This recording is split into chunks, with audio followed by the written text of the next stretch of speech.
अरे भाई हसमुख, हाँ भाई नटखट। याद है ना, आज तो आपने मुझे गणित की कुछ नई ट्रिक्स सिखानी है। अरे हाँ, गणित की ट्रिक्स चलो सिखा देते हैं, पर इसके लिए मुझे तुम्हारे पूर्व ज्ञान की परीक्षा लेनी होगी। बिल्कुल, ले लो परीक्षा, मैं तैयार हूँ। ये है ऐसा चतुर्भुज जिसकी भुजाएं समान, और से इसको देख लो फिर दो इसका नाम। कोण भी है इसके इक्वल, जल्दी बताओ ना। पहेली में तुम वर्ग के बारे में ही बात कर रहे हो ना? एक्सीलेंट नटखट, तू तो पास हो गया। अब तुम मेरे साथ कैल क्लास में चलो, वहाँ तुझे वर्ग के बारे में काफी नई ट्रिक्स सीखने को मिलेंगी। बताओ ये कैसी आकृति है? सर, ये एक वर्ग की आकृति है। एकदम करेक्ट, वेरी गुड। क्या तुम वर्ग के क्षेत्रफल का सूत्र भी जानते हो? हाँ हाँ, हम जानते हैं। वर्ग का क्षेत्रफल होता है भुजा गुना भुजा। शाबाश, यानी वर्ग का क्षेत्रफल हुआ भुजा का वर्ग। यदि हम वर्ग की भुजा की लंबाई मान लें x सेंटीमीटर, तो वर्ग का क्षेत्रफल हुआ x सेंटीमीटर का वर्ग। और इसी प्रकार यदि वर्ग की भुजा एक इकाई मान लें, तो इस वर्ग का क्षेत्रफल हुआ एक इकाई का वर्ग। इसी प्रकार यदि हम माने कि वर्ग की एक भुजा 2 इकाई है, तो वर्ग का क्षेत्रफल हुआ 2 की घात 2, अर्थात 2 गुना 2 बराबर 4। इसे हम 2 का वर्ग भी कहते हैं। इसी प्रकार वर्ग की एक भुजा 3 इकाई है, तो वर्ग का क्षेत्रफल हुआ 3 की घात 2, अर्थात 3 गुना 3 बराबर 9। इसे हम 3 का वर्ग भी कहते हैं। समझे कुछ? हाँ सर, इसका अर्थ हुआ कि किसी भी संख्या का वर्ग होता है, उस संख्या को दोबारा उसी संख्या से गुणा करना। Very good. अब यदि हमें इसे सत्यापित करना हो, तो ये देखो, ये ग्राफ पेपर लेते हैं। ग्राफ पेपर पर ये बनाते हैं एक इकाई का वर्ग, यानी एक इकाई भुजा वाला वर्ग। इसमें आपको एक इकाई भुजा वाले कितने बॉक्स नजर आ रहे हैं? सर, 1। अब बनाते हैं 2 का वर्ग, यानी 2 इकाई भुजा वाला वर्ग। इसमें तुम्हें एक इकाई भुजा वाले कितने बॉक्स नजर आ रहे हैं? सर, इसमें हमें यहाँ 4 बॉक्स नजर आ रहे हैं। अब हम इस ग्राफ पेपर पर यदि 3 इकाई भुजा वाला वर्ग बनाते हैं, तो एक इकाई भुजा वाले हमें मिलते हैं ये 9 वर्ग। अतः सत्यापित हुआ कि किसी भी संख्या का वर्ग का अर्थ है उसी संख्या को फिर से उसी संख्या से गुणा कर दो। अब गुणा करने में तो कुछ लोग एक्सपर्ट हो ही। आओ, तुम्हें कुछ ऐसी विधियां सिखाता हूँ जिससे तुम्हें कम समय में प्रत्येक संख्या का वर्ग ज्ञात हो जाए। इसके पहले हम खेलते हैं कुछ सर्व समीका के खेल। तो याद करो, 7वीं कक्षा में तुमने पढ़ा था कि a जमा b का वर्ग बराबर होता है a का वर्ग जमा 2ab जमा b का वर्ग। तो इसी सूत्र का प्रयोग करते हुए अब हम ज्ञात करते हैं 68 का वर्ग। यहाँ इकाई का अंक है 8, तो यहाँ सबसे पहले हम करते हैं 8 का वर्ग, जो आया 8 गुना 8 बराबर 64। 64 को लिखते हैं 4, हासिल हुआ 6। अब 2 गुना 6 गुना 8 हुआ 96। 96 में जोड़ते हैं 6, तो आया 102। तो अब 102 को लिखते हैं 2। हासिल आया 10। अब नंबर आया 6 का। 6 का वर्ग हुआ 6 गुना 6 बराबर 36। इसमें जमा किया हासिल 10 जो आया 46। इसे लिखते हैं ये यहाँ। तो 68 का वर्ग आया 4624। इसी प्रकार एक और सर्वसमिका लेते हैं जो है a का वर्ग घटा b का वर्ग बराबर है a जमा b गुना a घटा b। अब यदि हम कोई दो क्रमागत संख्याएं लें, माना 15 का वर्ग घटा 14 का वर्ग, तो ये आया 15 जमा 14 गुना 15 घटा 14। अब 15 जमा 14 हुआ 29 तथा 15 घटा 14 हुआ 1। अतः 29 गुना 1 बराबर 29, यानी ये आया 15 जमा 14। इसी प्रकार यदि 89 का वर्ग घटा 88 का वर्ग करें तो आया 89 जमा 88 गुना 89 घटा 88, जो कि हल करने पर आया 177 गुना 1 यानी 177। इसी प्रकार 13 का वर्ग घटा 12 का वर्ग बराबर हुआ 13 जमा 12 गुना 13 घटा 12 जो आया 25, जो हुआ 13 और 12 का योगफल। अर्थात इससे ये निष्कर्ष निकलता है कि दो क्रमागत संख्याओं के वर्गों का अंतर सदैव क्रमागत संख्याओं के जोड़ के बराबर होता है। यानी a का वर्ग घटा b का वर्ग बराबर होता है a जमा b के। यदि a बड़ा है b से तथा a और b दोनों क्रमागत संख्याएं हैं। इसी प्रकार एक और मजेदार बात जरा ध्यान देकर समझो। यदि किसी संख्या के इकाई का अंक 5 है तो उसका वर्ग भी एक इंटरेस्टिंग विधि से निकलेगा। 15 का वर्ग ज्ञात करके देखते हैं। देखो, यहाँ 5 का वर्ग बराबर है 5 गुना 5 बराबर 25, जिसे इकाई और दहाई के स्थान पर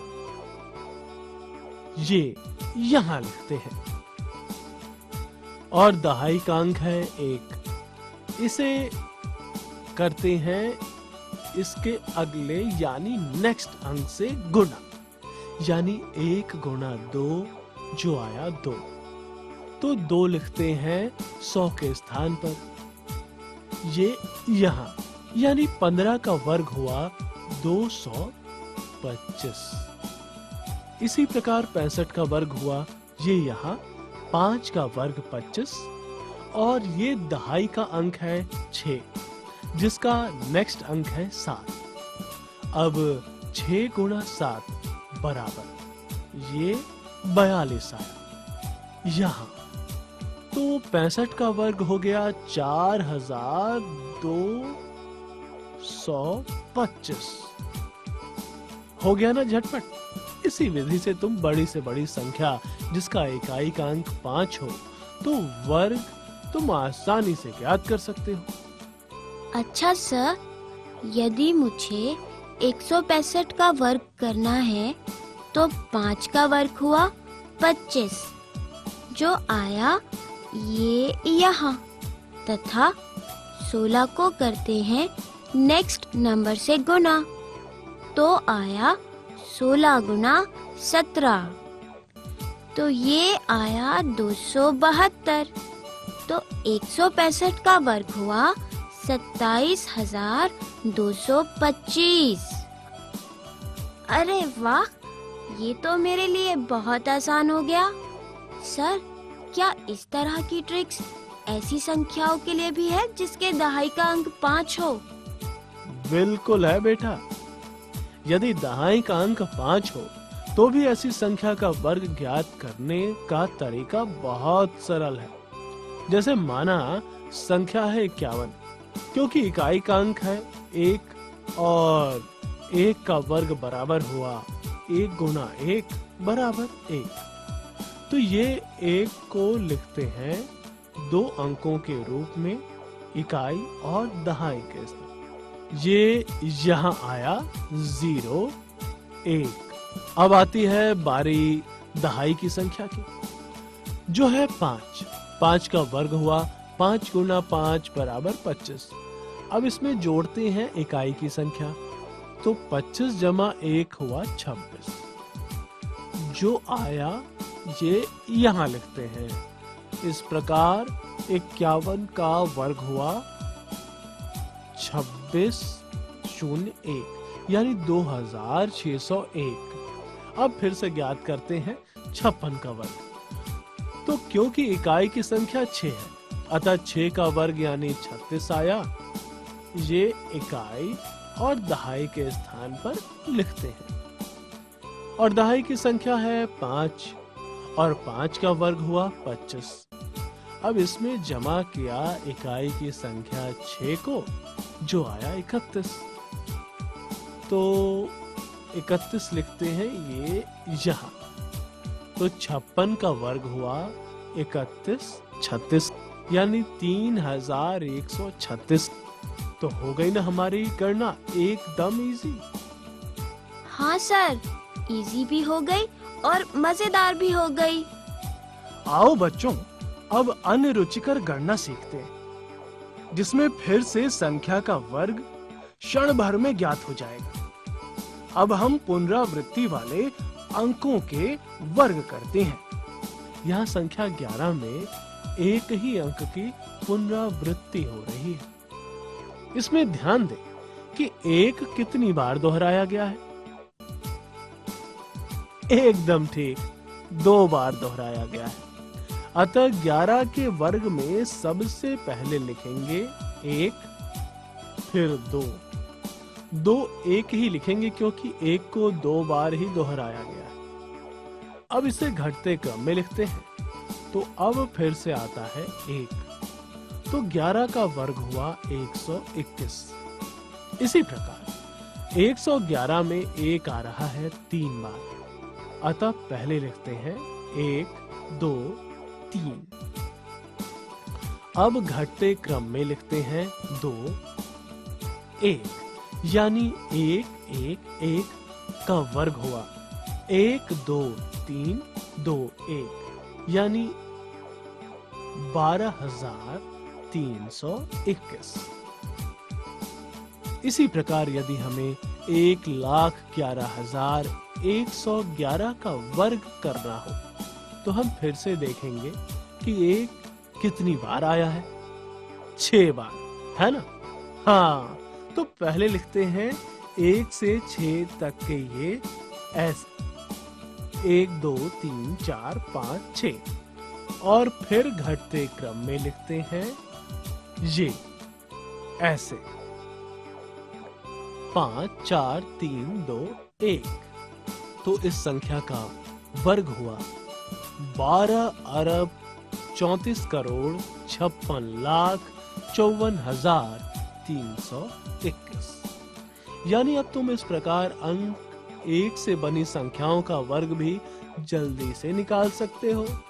जैसे 11 का वर्ग बराबर है 121, 111 का वर्ग बराबर है 12,321। अरे, ये तो बहुत बढ़िया पैटर्न बनता जा रहा है। अरे वाह, इसमें तो काफी मजा आ रहा है। यहाँ देखो, हम यदि इन संख्याओं को जोड़ते चले जाएं तो 1 जमा 2 जमा 1 बराबर हुआ 4, जो हुआ 2 का वर्ग।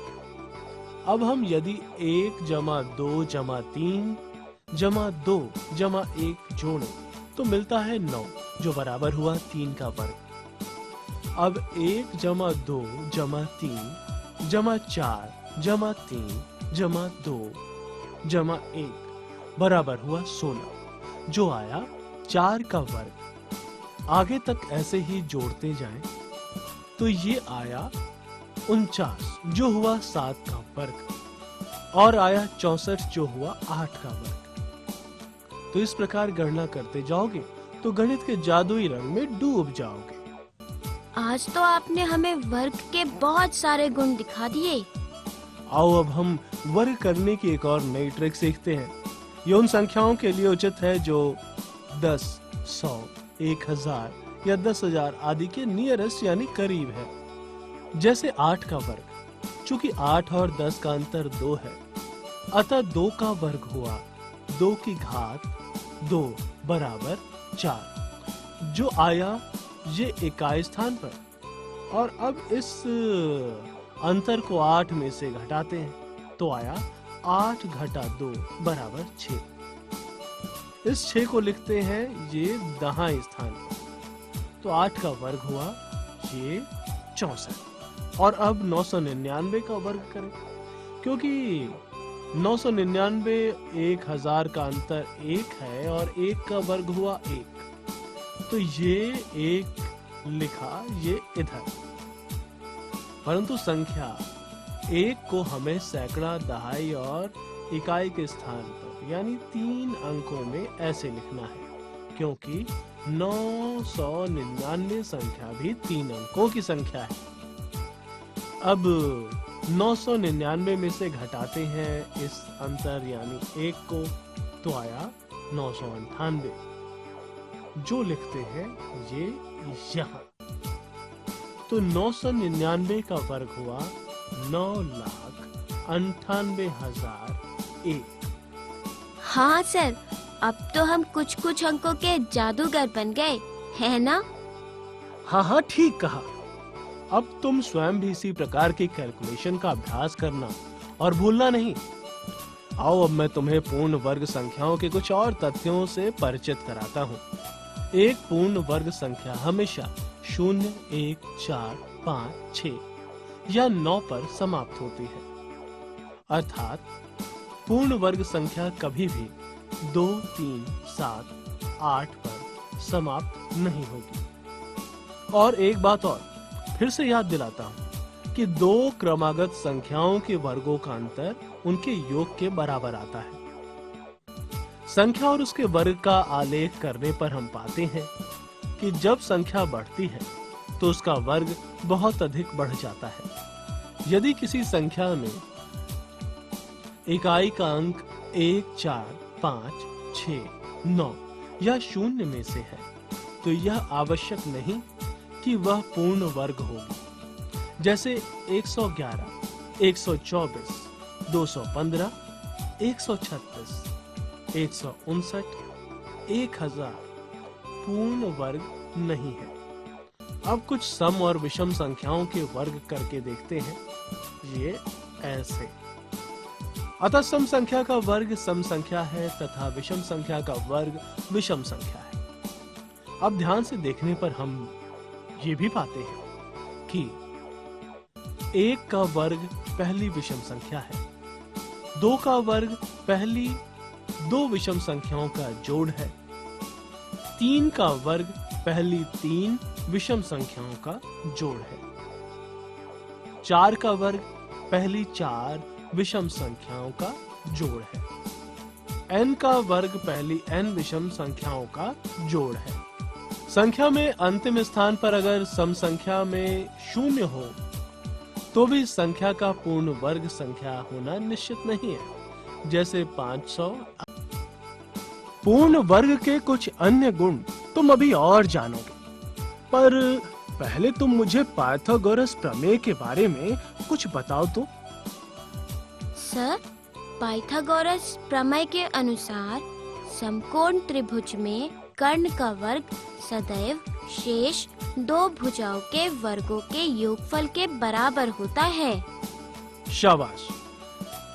अब यदि कर्ण की माप है C तथा अन्य 2 भुजाओं की माप है A तथा B, तो पाइथागोरस प्रमेय के अनुसार A का वर्ग जमा B का वर्ग बराबर है C का वर्ग। तो इसी प्रकार के अन्य त्रिक भी हम आसानी से निकाल सकते हैं। वो कैसे सर? इसके लिए एक सूत्र याद करना, 2p, p का वर्ग घटा 1, p का वर्ग जमा 1। यह किसी भी संख्या जो यानी p 1 से बड़ी है के लिए सत्य है। अब यदि p का मान हुआ 3 तो पाइथागोरियन त्रिक हुई 2 गुणा 3। 3 का वर्ग घटा 1, 3 का वर्ग जमा 1 जो आया 6, 8 तथा 10। यानी इस माप की भुजा से बना त्रिभुज एक समकोण त्रिभुज होगा। परंतु ध्यान रहे यह सूत्र किसी भी 1 से बड़ी संख्या के लिए सत्य है। अब जरा फिर से ट्रायंगुलर नंबर पर भी ध्यान दो। इसमें कितने वृत्त हैं? 1, और इसमें कितने वृत्त हैं? 3, और इसमें? 6, और इसमें? यहाँ सर कुल 10, और यहाँ कुल 15 वृत्त हैं। अब जरा किन्हीं भी 2 ट्रायंगुलर नंबर को जोड़ो। ध्यान दो ये नंबर क्रम से ही होने चाहिए। बोलो बोलो, कोई 2 संख्याएं बोलो क्रम से लगी हुई। 3 और 6, 3 और 6 यानी जोड़ हुआ 9। जो है वर्ग किसका बोलो? किसका? 3 का। हाँ, अब कोई और क्रम से लगी संख्या के जोड़े को जोड़ो। ये जोड़ते हैं 10 और 15 को, जो आया 25। एकदम ठीक। और 25 वर्ग है 5 का। इससे तो यह निष्कर्ष निकलता है सर कि किसी भी 2 क्रमागत ट्रायंगुलर नंबर्स का योगफल सदैव किसी न किसी प्राकृत संख्या का वर्ग होता है। करेक्ट। इस तरह तुम अन्य ट्रायंगुलर नंबर के साथ ये गेम खेल सकते हो। अच्छा, अब जरा बताओ 1 2 3 4 5 6 7 8 का 1 4 9 16 25 36 64 से क्या संबंध है? संबंध तो यही है कि ये संख्याएं इन प्राकृतिक संख्याओं का वर्ग है। परंतु सर, वर्ग ज्ञात करने के लिए तो हम संख्या को उसी संख्या से गुणा कर देते हैं, परंतु वर्गमूल ज्ञात करने के लिए हम क्या करेंगे? देखो, कुछ संख्याओं के वर्गमूल तो हम मौखिक ज्ञात कर सकते हैं, परंतु सभी संख्याओं के साथ तो मौखिक वर्गमूल ज्ञात करना मुश्किल है। अतः ऐसी संख्याओं के वर्गमूल ज्ञात करने के हम संख्याओं के अभाज्य गुणनखंड ज्ञात करेंगे। अब तुम्हें अभाज्य गुणनखंड ज्ञात करना तो ध्यान है ना? कहीं भूले तो नहीं? आओ इसे फिर से तो दोहरा ले। अब 324 का वर्गमूल ज्ञात करना हो तो सबसे पहले 324 के अभाज्य गुणनखंड ज्ञात करेंगे, जो हुआ ये इस प्रकार। तो 324 बराबर हुआ 2 का वर्ग गुणा 3 का वर्ग गुणा 3 का वर्ग। अब वर्गमूल ज्ञात करने के लिए हम हर जोड़े से 1 चुनते हैं।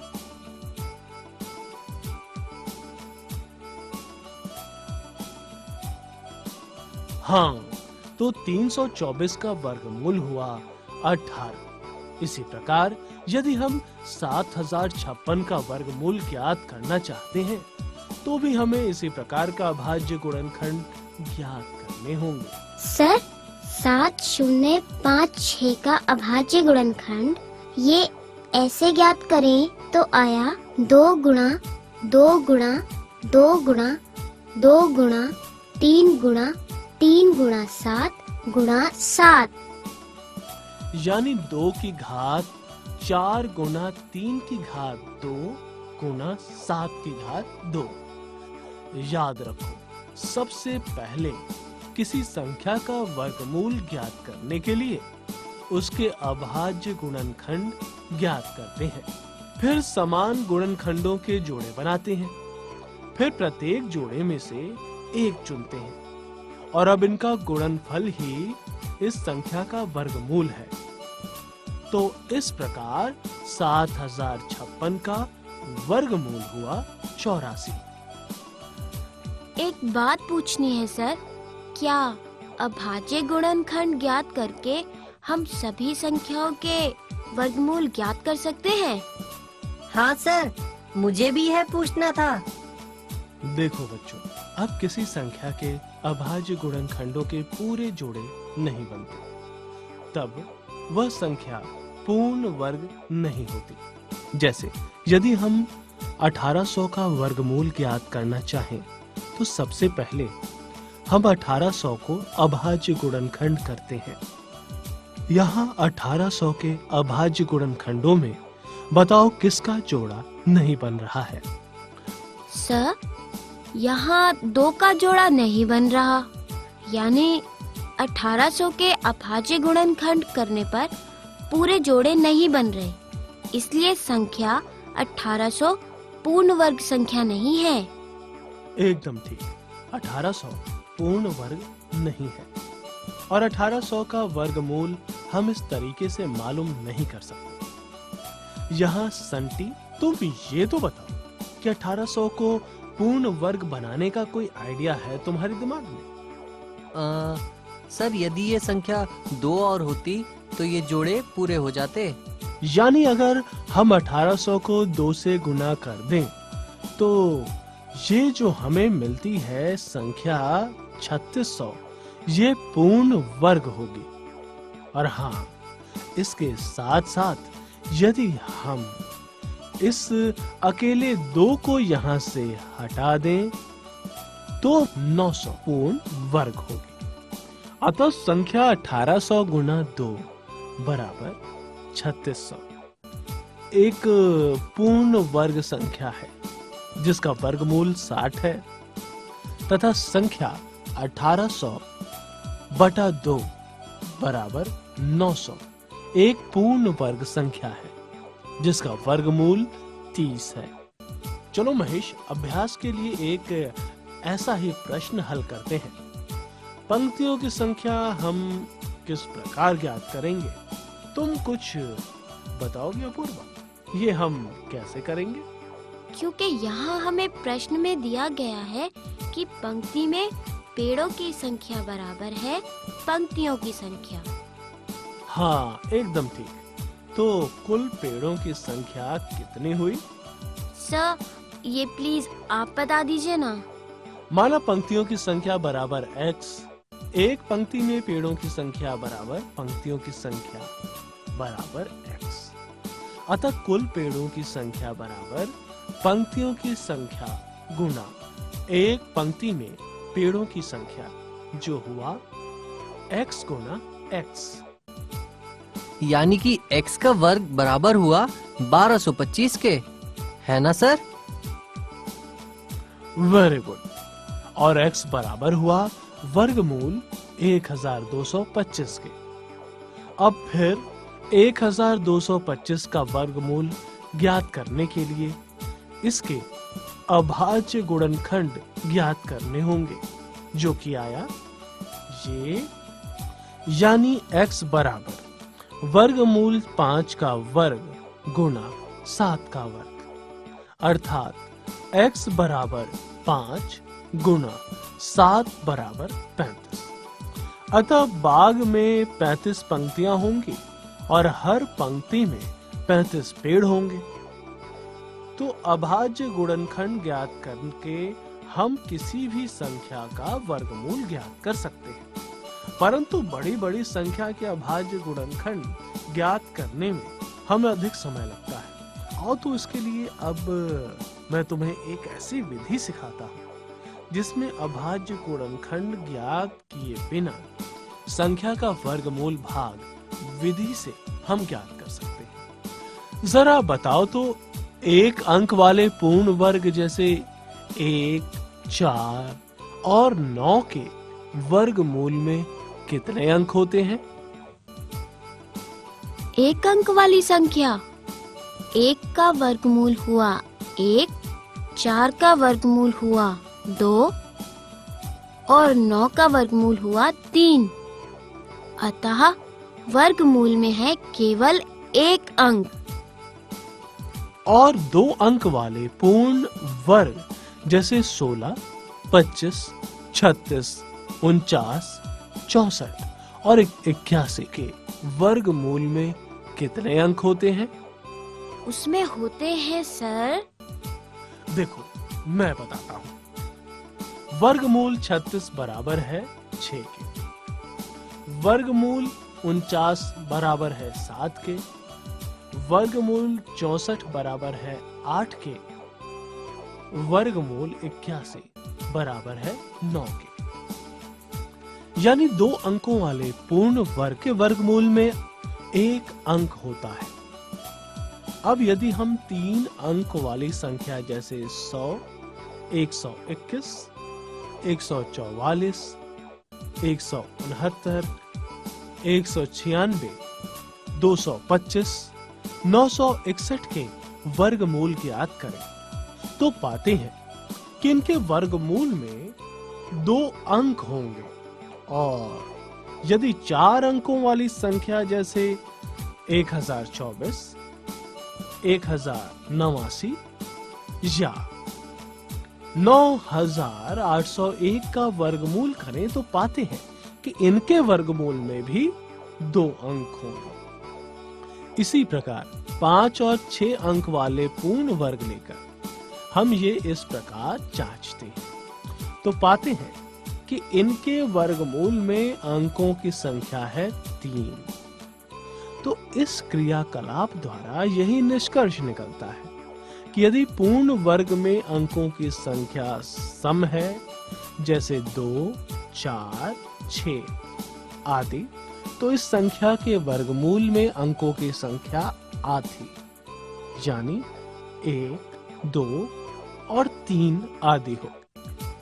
यदि पूर्ण वर्ग में अंकों की संख्या विषम है जैसे 1, 3, 5 आदि, तो उस संख्या के वर्गमूल में अंकों की संख्या पूर्ण वर्ग के अंकों की संख्या में 1 जोड़कर आधी होगी। जैसे 1 जमा 1 बटा 2, 3 जमा 1 बटा 2, 5 जमा 1 बटा 2 या 1, 2, 3 आदि। इस क्रियाकलाप को करने के बाद आप किसी भी दी गई पूर्ण वर्ग वाली संख्या को लेकर उसके वर्गमूल के अंकों की संख्या बता सकते हैं। माना हमें 676 का वर्गमूल ज्ञात करना है तो 676 के वर्गमूल में 2 अंक होंगे और यह हम फौरन बता सकते हैं। अब 20 का वर्ग है 400 तथा 30 का वर्ग है 900, यानी 676 इन दोनों के बीच में कहीं है। तो यही पता लगाने के लिए सबसे पहले 676 के अंकों के 2 जोड़े बनाते हैं। ये ऐसे। ध्यान रखें कि जोड़े बनाते समय हमेशा दाईं ओर से बाईं ओर चलते हैं। अब पहले जोड़े में 1 ही अंक रह गया है। अब ऐसी बड़ी से बड़ी संख्या बताइए जिसका वर्ग 6 या 6 से थोड़ा कम है। वो संख्या है 2। अतः 2 को 2 से गुणा कर 6 के नीचे ये उत्तर लिखते हैं। घटाने पर वो अगला जोड़ा, उतारने पर संख्या बनी 276। पहली चुनी संख्या को दुगना कर दहाई के स्थान पर लिखते हैं। अब एक ऐसी संख्या इकाई के स्थान के लिए चुनते हैं जिससे गुणा करने पर उत्तर 276 से अधिक न हो और उसके सबसे करीब हो या बराबर हो। 4 चुनने पर 44 गुणा 4 बराबर 176 तो बहुत छोटा है, तथा 6 चुनने पर 46 गुणा 6 276 होता है। तो इसी प्रकार 46 को 6 से गुणा कर उत्तर 276 के नीचे लिखकर ये घटाते हैं तथा पाते हैं कि शेष कुछ नहीं बचता। अतः 676 का वर्गमूल हुआ 26। अब इसी प्रकार 1024 का वर्गमूल भाग विधि से ज्ञात करते हैं। सबसे पहले पूर्ण वर्ग में अंकों के जोड़े बनाते हैं और दाईं ओर से बाईं ओर फिर पहले जोड़े 10 को ऐसी संख्या से भाग देते हैं जिसका वर्ग 10 या 10 से थोड़ा कम हो, यानी ऐसी संख्या है 3। 10 में से 3 का वर्ग घटाने पर और अगला जोड़ा 24 नीचे लाने पर संख्या बनी 124। 3 को दुगना करके ये दहाई के स्थान पर लिखते हैं। अब इकाई के स्थान के लिए ऐसी संख्या चुनते हैं जिसे गुणा करने पर 124 आए, वह अंक 2 है। अब 62 गुना 2 बराबर 124, अतः 1024 का वर्गमूल हुआ 32। और अब इसी प्रकार की समस्याएं जो कुछ हट कर है वो हल करते हैं। वो छोटी से छोटी संख्या बताइए। 16,180 में से घटाने पर एक पूर्ण वर्ग संख्या प्राप्त हो। इस संख्या का वर्गमूल भी ज्ञात कीजिए। 16,180 में 5 अंक हैं, अतः इसके वर्गमूल में 3 अंक होंगे। अतः 16,180 के हम 3 जोड़े बनाते हैं। फिर से हमें ये ध्यान रखना है कि जोड़े बनाते समय हमेशा दाईं ओर से बाईं ओर चलना है। इस प्रकार पहले जोड़े में एक ही अंक रह गया। अब ऐसी बड़ी संख्या बताओ जिसका वर्ग 1 से कम या 1 के बराबर हो। तो ऐसी संख्या है 1। Very good Annu. अब 1 को 1 से गुणा कर 1 के नीचे 1 लिखता हूं। अब घटाने पर आया 0, वह अगला जोड़ा उतारने पर संख्या बनी 61। पहली चुनी संख्या को दुगुना कर दहाई के स्थान पर लिखते हैं। अब एक ऐसी संख्या इकाई के स्थान के लिए चुनते हैं जिससे गुणा करने पर उत्तर 61 के बराबर या उसके करीब आए, लेकिन 61 से अधिक ना हो। अब 2 से गुणा करने पर आता है 44, जो 61 से छोटा है, तथा 3 से गुणा करने पर आता है 69, जो 61 से बड़ा है। यानी इकाई के स्थान पर लिखते हैं 2 और 44 को लिखते हैं 61 के नीचे। तो घटाने पर वो अगला जोड़ा उतारने पर संख्या बनी 1780। तो अब 12 का दुगना करके ये यहाँ लिखते हैं। अब इकाई के स्थान के लिए एक संख्या चुनते हैं जिससे गुणा करने पर 1780 के करीब या बराबर हो, तथा ये 6 चुनने पर आया 246 गुणा 6 बराबर 1476, जो बहुत छोटा है। तो 7 चुनने पर आया 247 गुणा 7 बराबर 1729, जो 1780 के करीब है। अब घटाने पर आया 51, यानी ये संख्या 16,180 127 के वर्ग से 51 अधिक है। अतः 51 ही वो संख्या है जिसे 16,180 में से घटाने पर एक पूर्ण वर्ग संख्या प्राप्त होती है। और 16,180 घटा 51 बराबर है 16,129। एक पूर्ण वर्ग संख्या है जिसका वर्गमूल है 127। अतः 127 इस संख्या का वर्गमूल है। आप लोग ध्यान दो, यदि प्रश्न में दिया हो कि वो कौन सी छोटी से छोटी संख्या है जिसको 16,180 में जोड़ने पर प्राप्त संख्या पूर्ण वर्ग संख्या हो, तो ऐसी स्थिति में हम 127 से अगली संख्या यानी 128 का वर्ग ज्ञात करेंगे, जो हुआ 16,384। अब चूंकि 128 का वर्ग है 16,384, जो कि 16,180 से 204 बड़ा है। अतः यदि मैं 16,180 में 204 जोड़ दूं तो पूर्ण वर्ग संख्या बन जाएगी, जो होगी 128 का वर्ग। यानी वर्गमूल 16,384 बराबर 128। अर्थात प्रश्न में यदि घटाने के बारे में कहा गया हो तो शेषफल जो भी आए उसे प्रश्न में दी हुई संख्या में से घटा दो, तो अब जो शेष बचेगा वही वांछित वर्ग संख्या होगी।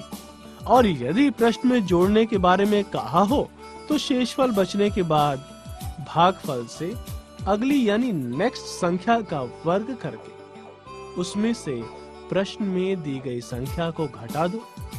जो भी संख्या मिले वही हमारी वो विशेष संख्या होगी जिसे प्रश्न में दी हुई संख्या में जोड़ने पर पूर्ण वर्ग संख्या मिलेगी।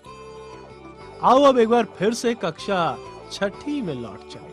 6ठी कक्षा में हमने विभिन्न अंकों की छोटी से छोटी तथा बड़ी से बड़ी संख्या के बारे में पढ़ा था।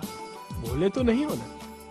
यदि हमें 5, 6 या अन्य अंकों की बड़ी से बड़ी संख्या का वर्गमूल ज्ञात करना हो तो हम 99,999 या 9,99,999 या इसी प्रकार की संख्या का प्रयोग करेंगे। यदि हमें 4, 5 या अन्य अंकों की छोटी से छोटी संख्या ज्ञात करनी हो जो पूर्ण वर्ग संख्या है तो हम 1,000 या 10,000 या इसी प्रकार की संख्या का उपयोग करेंगे। आओ अभ्यास करें।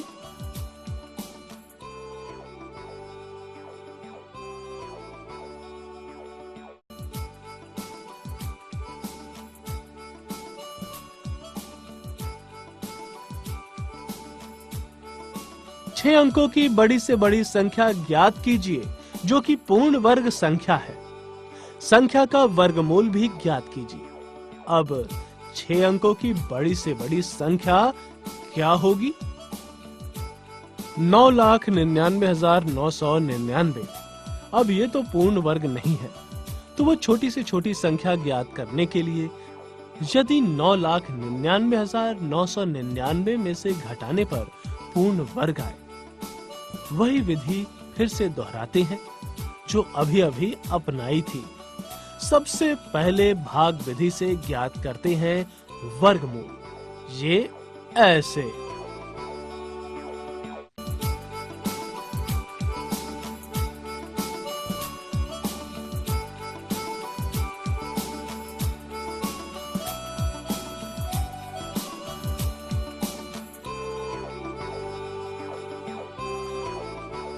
अब शेष आया 1,998। अब 9,99,999 में से 1,998 घटाने पर आया 9,98,001 जो कि पूर्ण वर्ग है। अतः संख्या 9,98,001 का वर्गमूल हुआ 999। आओ इसी प्रकार की एक और समस्या लेते हैं। वो छोटी से छोटी संख्या बताइए जिसको 7,609 में जोड़ने में संख्या पूर्ण वर्ग बन जाए। तो इसके लिए सबसे पहले तो भाग विधि से इसका वर्गमूल निकाल लो। ये ऐसे।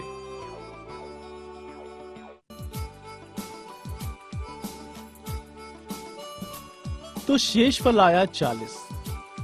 अब हम भागफल से अगली यानी नेक्स्ट संख्या का वर्ग ज्ञात करते हैं, यानी 88 का वर्ग जो कि आया 7,744।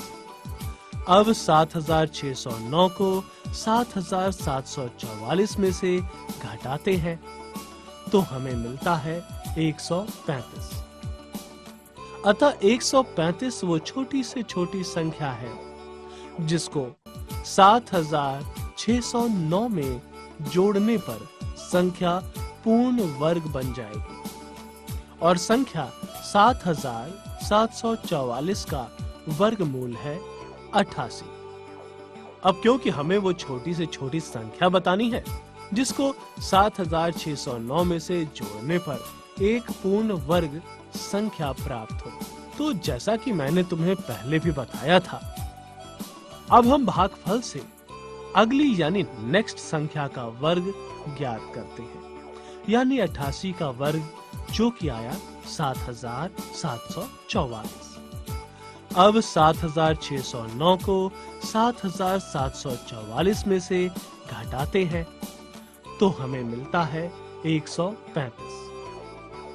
अतः 135 वो छोटी से छोटी संख्या है जिसको 7609 में जोड़ने पर संख्या पूर्ण वर्ग बन जाएगी और संख्या 7744 का वर्गमूल है 88। आओ अब ऐसा ही मिलता जुलता उदाहरण हल करते हैं। इस बारे में हमें 6 अंकों की वो छोटी से छोटी संख्या ज्ञात करनी है जो कि पूर्ण वर्ग है तथा उस संख्या का वर्गमूल भी ज्ञात करना है। अब 6 अंकों की छोटी संख्या हुई 1 लाख। अब हम स्टेप बाय स्टेप उसी प्रकार इस संख्या का भाग विधि से ये इस प्रकार वर्गमूल ज्ञात करते हैं।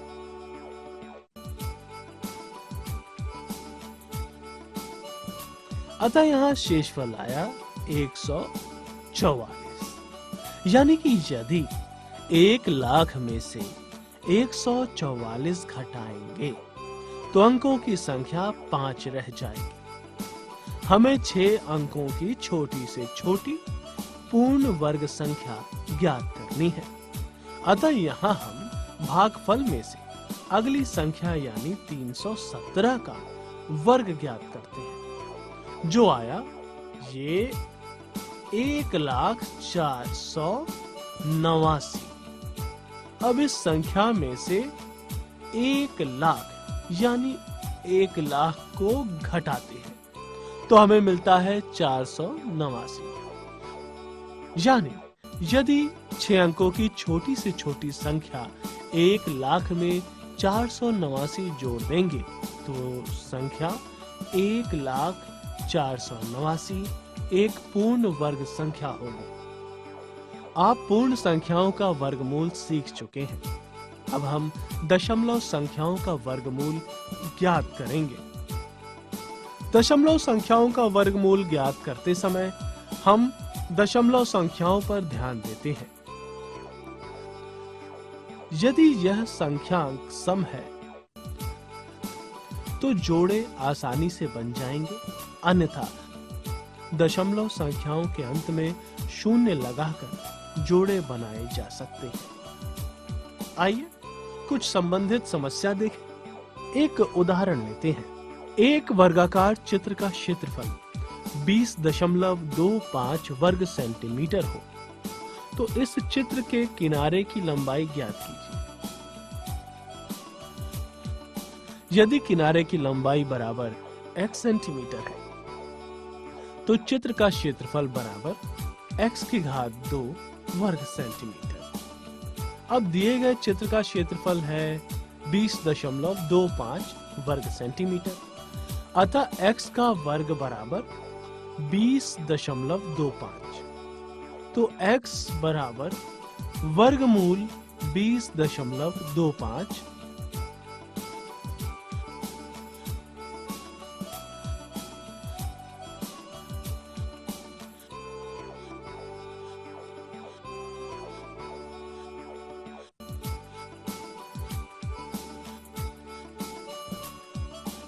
बराबर 4.5।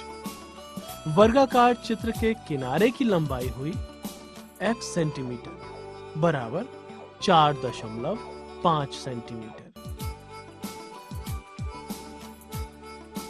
आओ तो अब हम चलते चलते कुछ भिन्नों का वर्गमूल भी ज्ञात कर लेते हैं, परंतु ध्यान रखना कि भिन्नों का वर्गमूल निकालते समय हम अंश और हर का वर्गमूल अलग अलग निकालते हैं जैसे यदि हमें वर्गमूल 625 बटा 196 को हल करना हो तो हम अंश 625 और हर 196 का वर्गमूल अलग अलग निकालते हैं।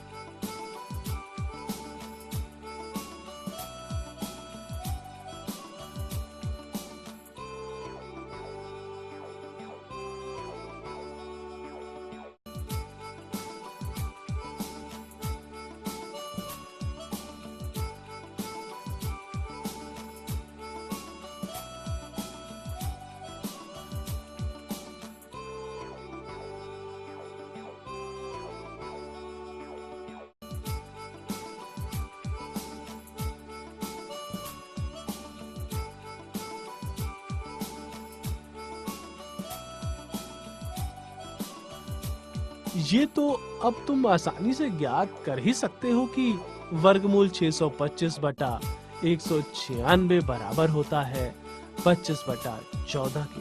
अतः वर्गमूल 625 बटा 196 बराबर हुआ 25 बटा 14। आओ एक और समस्या ले। वर्गमूल 1 सही 56 बटा 169 ज्ञात कीजिए। 1 सही 56 बटा 169 बराबर हुआ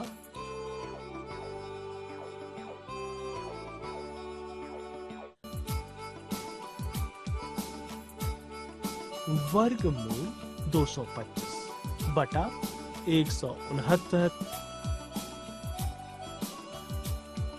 अब तुम वर्गमूल निकालने में तो परफेक्ट हो ही, तो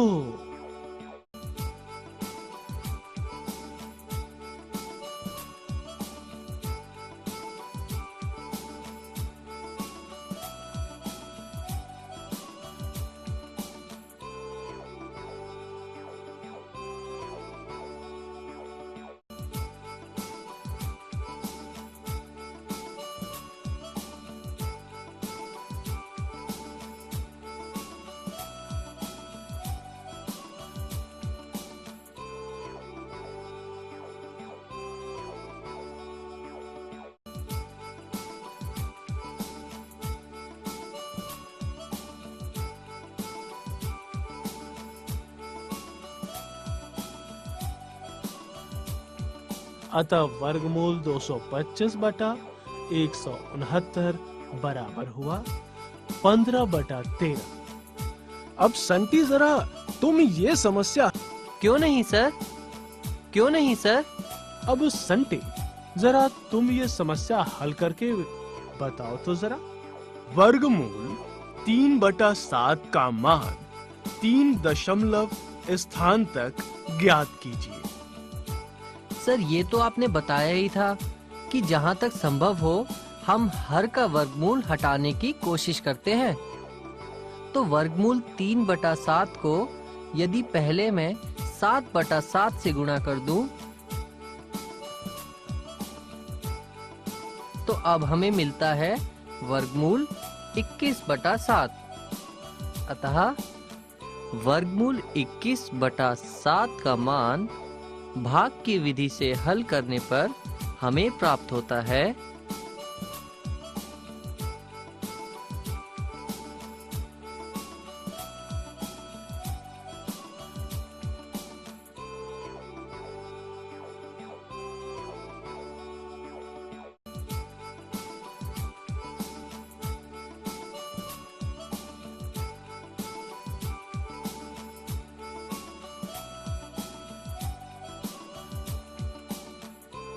चार 4.582 बटा 7, जो कि हल करने पर आया